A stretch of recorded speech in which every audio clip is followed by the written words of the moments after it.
I was in Madrid last week for the PHLUR launch in Spain, and I'm going to be spilling the tea of everything that happened. So last Tuesday, I traveled to Madrid because my dear friend, Chriselle Lim, the founder of PHLUR, invited me to the launch. And if you've been following me for a while, you know that I've worked with Chriselle for a decade. And I have spent the better part of these past 2 decades working across marketing and media and influence and brand strategy. And attending events like this has become something very common in my life and in my career. I think what really interested me about this particular event wasn't the fragrance itself, which by the way I love, like Chef's Kiss, Rose Whip, and Beach Skin. I think it really showed a pattern that I have seen repeated so often in my career, a pattern that really works phenomenally well. And I think when people talk about influence, they think about just visibility, right? Like, or vanity metrics like engagement and reach and shares, and metrics that are easy to quantify. And yet, when you spend enough time in this industry, you begin to realize that people and brands with the greatest staying power do not operate on visibility alone. They operate on trust.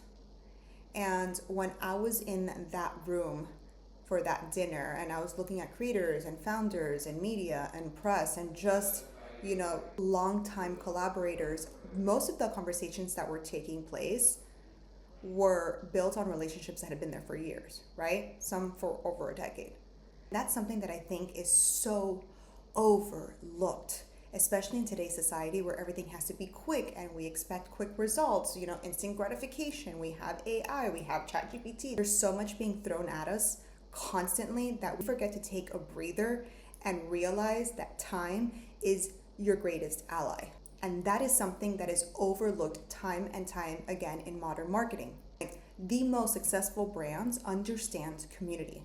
And community is an investment that you build over time. You build it with consistency. You build it through shared experiences, repeated interactions, and a clear understanding of who you are and what you stand for. And by the way, the same principles apply for creators, right? Like, one of the reasons that creators continue to grow and evolve and create year after year and get this more opportunities year after year is because they have the trust of their audience.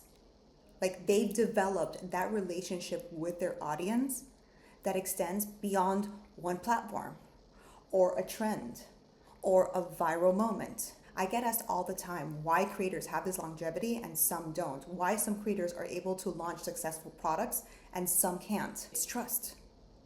Trust allows them to launch the products. It allows them to expand into new opportunities, and it allows them to continue to build new businesses, even as the landscape or the algorithm or the platforms change, because they do, and they do often. And they're so unreliable. So I kind of looked at the PHLUR dinner from like a 10,000 foot view, and I wasn't looking at the fragrance, I was looking at the broader mechanics of brand building. The brands that are thriving right now understand that people want and need that connection. They want experiences. They want to feel like they're participating in something, like they're part of a story, and it's not just transactional. So yeah, technology is going to change and it's going to evolve. Platforms are going to change and it's going to evolve. And consumer behavior is going to evolve.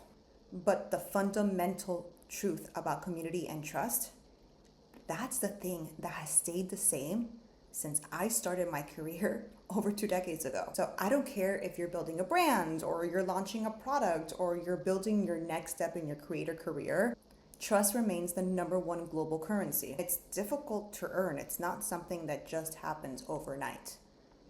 But I always say it's like the stock market. Trust has to compound. And for me, that's what made this entire event worth talking about. It really offered a clear example of what thoughtful community building looks like when it's done exceptionally well. If you're a creator, a founder, a brand, an entrepreneur, and you love this video, don't forget to like and subscribe, and I'll see you next Thursday.